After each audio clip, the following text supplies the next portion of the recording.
இப்போ தமிழக பாரதிய ஜனதாவுடைய செயல்பாடுகள் எல்லாமே கோமாளித்தனமாக இருக்கு. அதாவது கூத்து ஒரு சர்க்கஸ் சீரியஸாக நடக்கும்போது நடுவில் கோமாளி ஜம்ப் பண்ணிட்டு போவோம். அது மாதிரி தான் அண்ணாமலை.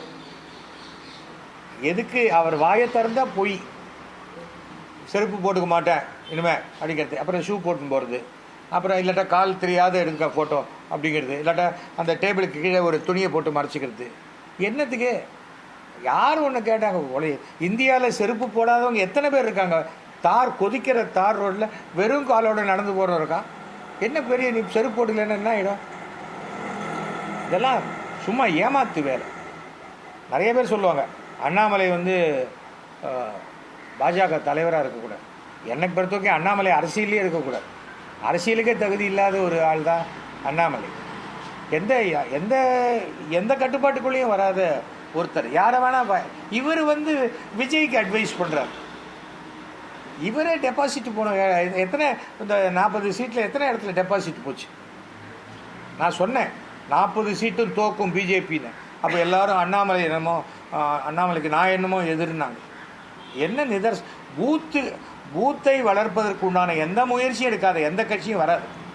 இதோ இன்னைக்கு ப்ரோ அப்படின்றார் நம்ம விஜய். அவரால் ஒரு இஃப்தார் நோன்பை கூட ஒரு ப்ராப்பராக ஆர்கனைஸாக பண்ண முடியும். என்ன பண்ணியிருக்கணும்? இஃப்தார் நோன்பு நடத்துறதுனா முஸ்லீம் தலைவர்களுக்கெல்லாம் கொடுத்துட்டீங்கல்ல, கட்சிக்காரங்க நீங்கள் வராதிங்க, இன்னொரு ஹாலில் போடுங்க. அங்கே கட்சிக்காரர்களுக்கு அதோ அவருடைய அட்வைசர் இருக்கார் இல்லையா, பாண்டிச்சேரியில் 3-4 சந்தில் நின்று ஜெயிச்சார் குஷி ஆனந்த், அவரை வச்சு அங்கே நடத்திட்டு இவர் தொப்பி போட்டுக்கிட்டு குள்ளா போட்டு எனக்கு புரியவே இல்லைங்க. நான் கூட 2 இஃப்தார் விருந்துக்கு எடுத்துக்கிட்டேன்.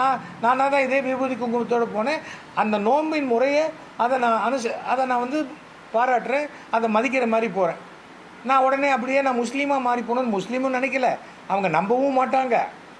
நம்ம ஏன் பண்ணணும்? அப்போ சுனத்களை எதுக்கு போகிறோன்னா என்ன பண்ண முடியும்? விஜய்க்கு நான் சொல்ல விரும்புவது என்னவென்றால், முதல்ல கேரவனை விட்டு இறங்கி பப்ளிக்கில் வர பாருங்க. பவுன்சரெல்லாம் முதல்ல வச்சுக்காங்க. ஒய் கேட்டகரி இவர் கேட்டாருன்னா சொன்னால் அது விஜய்க்கு மைனஸ். மக்களை நெருங்க விடாமல் பார்த்துப்பாங்க. அண்ணாமலை கேட்டார்னா அந்த ஆளுக்கு ஆசை.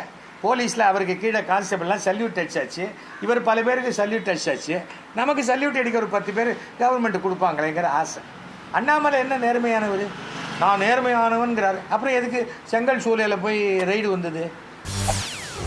செய்திகளை உடனுக்குடன் தெரிந்து கொள்ள உடனே சப்ஸ்கிரைப் பண்ணுங்க.